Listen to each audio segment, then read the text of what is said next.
नमस्कार बच्चों, आज की हिंदी पाठशाला में आप सबका हार्दिक स्वागत है। आज हम कविताचार मनुष्यता के तीसरे छंद में आए 4 दानवीर की कहानी का अध्ययन करेंगे।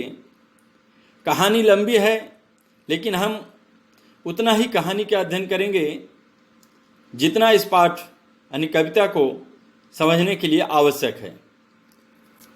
जैसा कि हम जानते हैं, हमारी भारत भूमि ऐसे दानवीरों की भूमि रही है जिन्होंने परोपकार के लिए ही नहीं अपितु ईश्वर द्वारा ली गई परीक्षा के लिए अपना सर्वस्व दान कर दिया।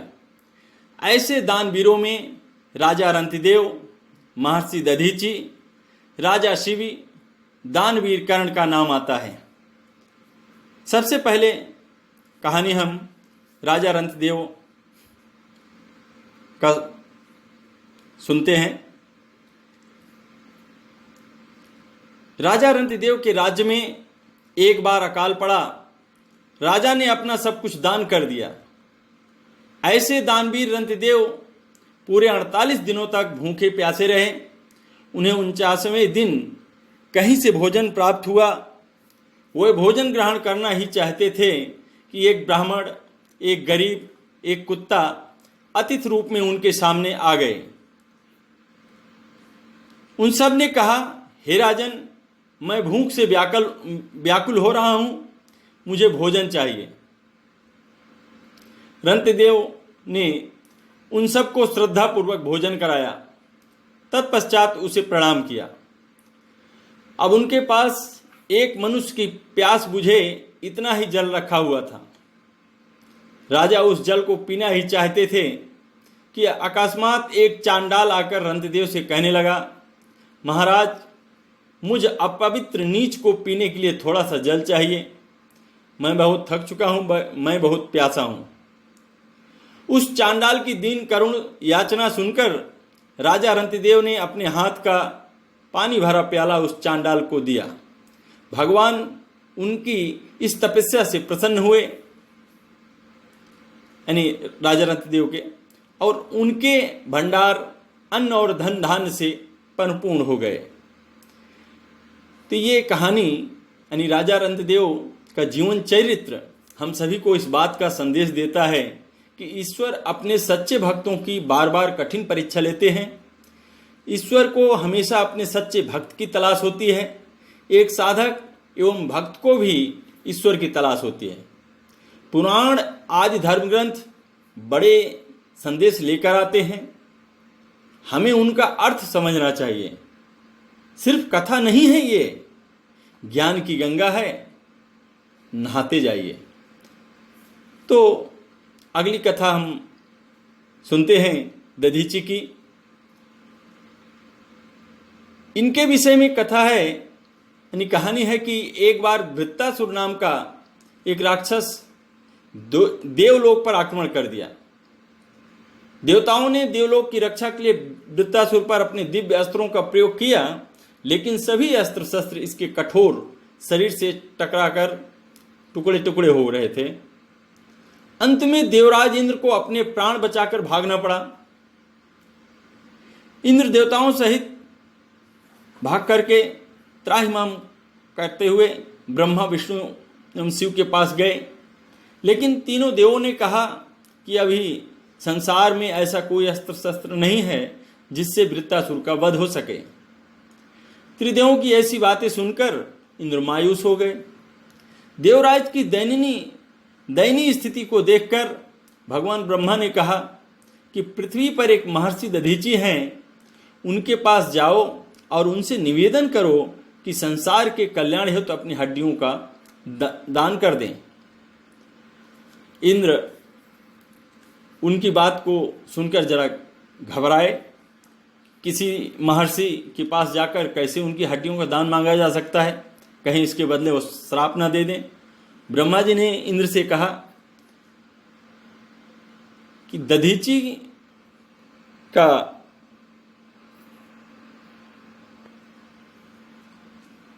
जन्म लोक कल्याण के लिए हुआ है। आप उनके पास जाइए, अपनी व्यथा सुनाइए। इंद्र आदि देवता महर्षि दधीचि के पास आए। दधीचि देवता को देखकर बहुत प्रसन्न हुए, उनका स्वागत किया, कुशल क्षेम पूछा, देवताओं के आने का कारण भी पूछा। इंद्र ने अपनी सारी विपत्ति बताई और संसार पर छाए वृत्तासुर के संकट के विषय में भी बताया। जैसे कि ब्रह्मा जी ने कहा था कि वृत्तासुर महर्षि दधीचि के बने हड्डियों से ही मारा जा सकता है, यह भी इंद्र ने महर्षि दधीचि को बताया। महर्षि दधीचि ने इंद्र की बात सुनकर संसार के हित में अपने प्राण त्याग दिए। देवशिल्पी विश्वकर्मा ने इनकी हड्डियों से देवराज के लिए वज्र नामक अस्त्र का निर्माण किया और दूसरे देवताओं के लिए भी अस्त्र शस्त्र बनाए। इसके बाद इंद्र ने वृत्तासुर को युद्ध के लिए ललकारा। युद्ध में इंद्र ने वृत्तासुर पर वज्र का प्रहार किया, जिससे टकराकर वृत्तासुर का शरीर रेत की तरह बिखर गया। देवताओं का फिर से देवलोक पर अधिकार हो गया और संसार में धर्म का राज कायम हुआ। तो आज जहां संत और साधुओं को लेकर आम जनता के मन में विश्वास की भावना कम होती जा रही है, ऐसे में महर्षि दधीचि का जीवन एक आदर्श रूप है, जो बताता है कि संत और ऋषि को कैसा होना चाहिए। वास्तव में संत की यही परिभाषा है कि वह अपने लिए नहीं बल्कि संसार के लिए जिए, संसार के कल्याण में अपने प्राणों का बलिदान दे, जैसा महर्षि दधीचि ने किया। अब अगली कथा है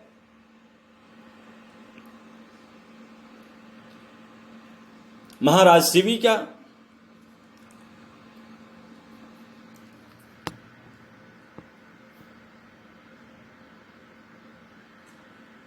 पूर्व वंश में जन्मे उसीनर देश के राजा शिव बड़े ही परोपकारी और धर्मात्मा थे। जो भी याचक उनके द्वार जाता था कभी खाली हाथ नहीं लौटता था। उनके राज्य में हमेशा सुख शांति और स्नेह का वातावरण बना रहता था।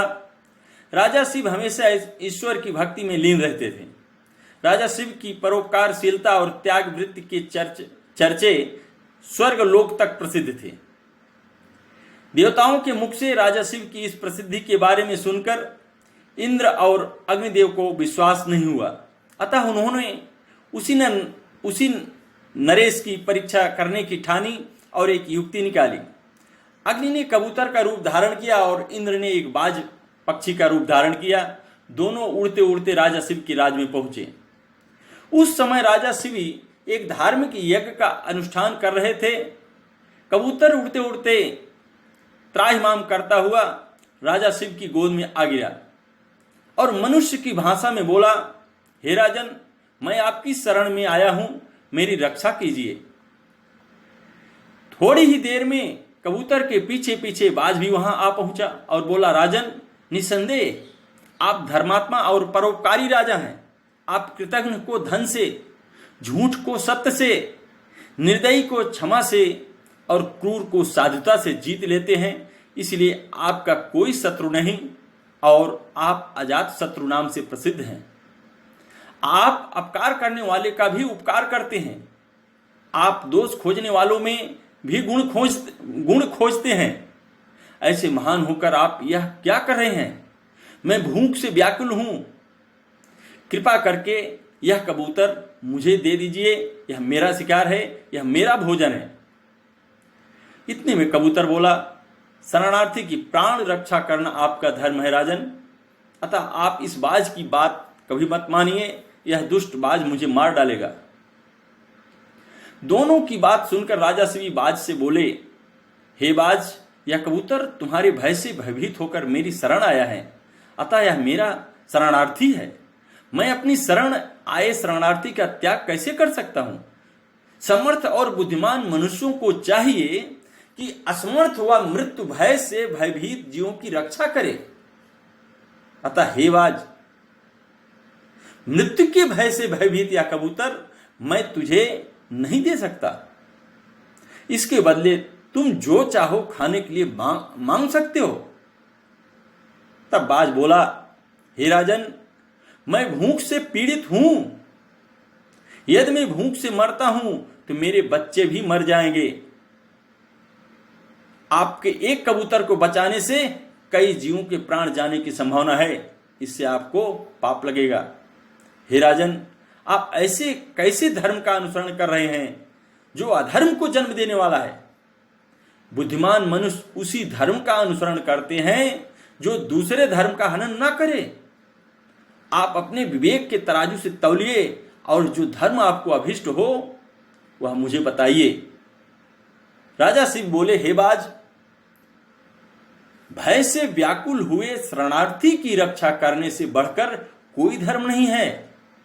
मैं अपने संपूर्ण राज्य और इस देह का त्याग कर सकता हूं, परंतु इस भय आकुल पक्षी को नहीं छोड़ सकता।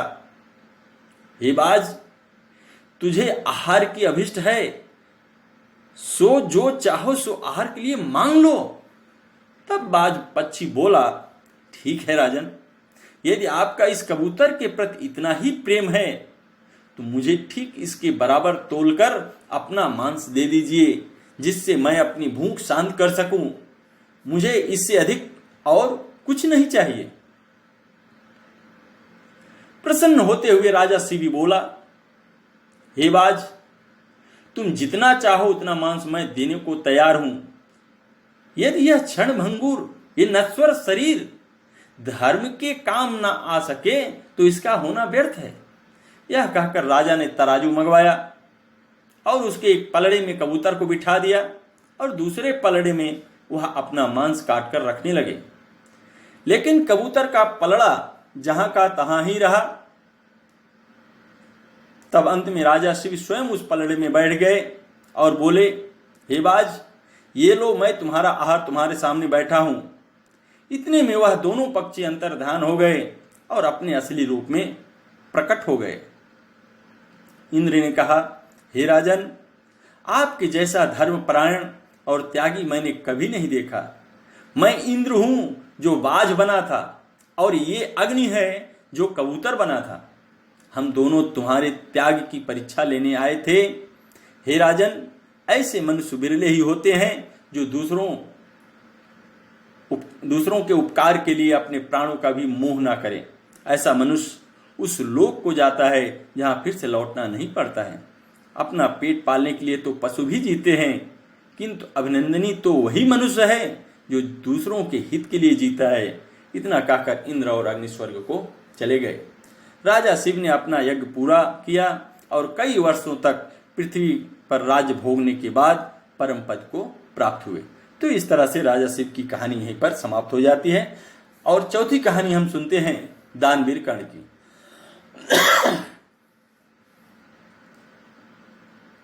दानवीर कर्ण की कहानी तो लगभग सभी जानते ही हैं, लेकिन फिर भी हम थोड़ा कहानी उनकी आपको सुनाऊंगा। भगवान कृष्ण ने भी कर्ण को सबसे बड़ा दानी माना है।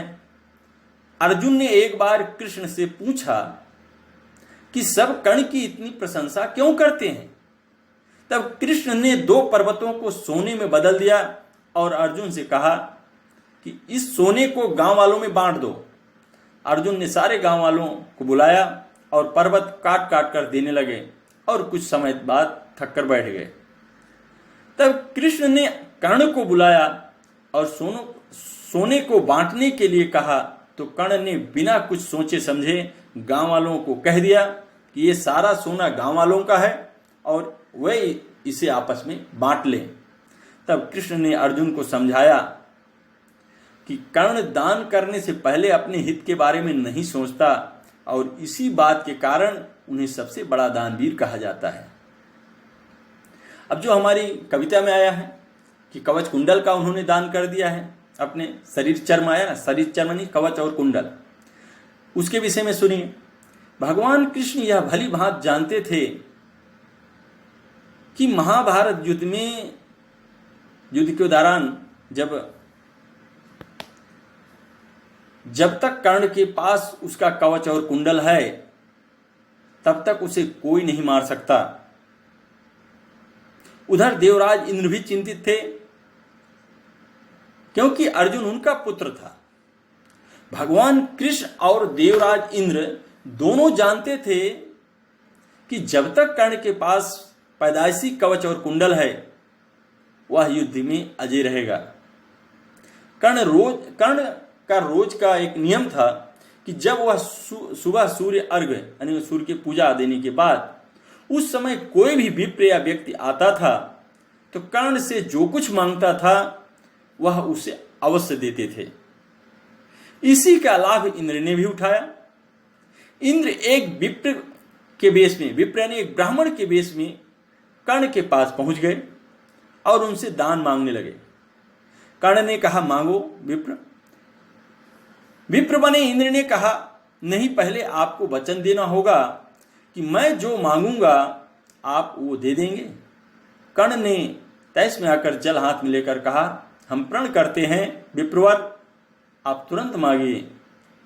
तब छद्म इंद्र ने कहा, राजन, आपके शरीर की कवच और कुंडल हमें दान स्वरूप चाहिए।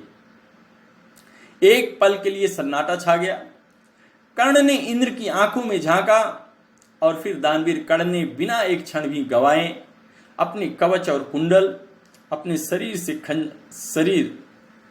खंजर की सहायता से अलग किए और विप्रवर बने हुए जो इंद्र को सौंप दिया। इंद्र ने कर्ण को कवच कुंडल के बदले अमोघ अस्त्र दिया। तो इस तरह से ये कहानी दानवीर कर्ण की है, कवच कुंडल की। कवि ने इन महान व्यक्तियों का उदाहरण देकर सारी मनुष्यता को त्याग और बलिदान का संदेश दिया है। इस प्रकार ये महापुरुष हमें आत्मत्याग और मानव सेवा का पाठ पढ़ाते हैं। अब हम तीसरे छंद का भावार्थ देख लेते हैं। इन पंक्तियों में कवि ने महान पुरुषों के उदाहरण दिए हैं जिनकी महानता के कारण उन्हें याद किया जाता है।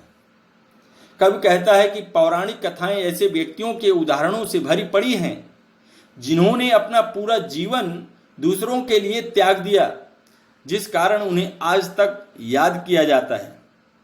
भूख से परेशान रंतदेव ने अपने हाथ की आखिरी थाली भी दान कर दी थी और महर्षि दधीचि ने तो अपने पूरे शरीर की हड्डियां लोक कल्याण के लिए, वज्र बनाने के लिए दान कर दी थी।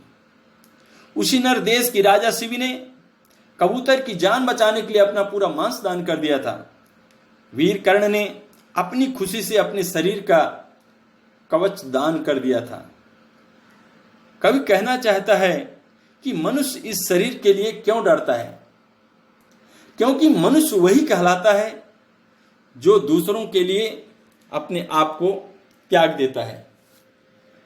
तो इस तरह इसका भावार्थ हुआ। अब हम अगली वीडियो में मनुष्यता के चौथे छंद से फिर मिलेंगे। इन्हीं शब्दों के साथ मैं अपनी वाणी को विराम देता हूँ। धन्यवाद।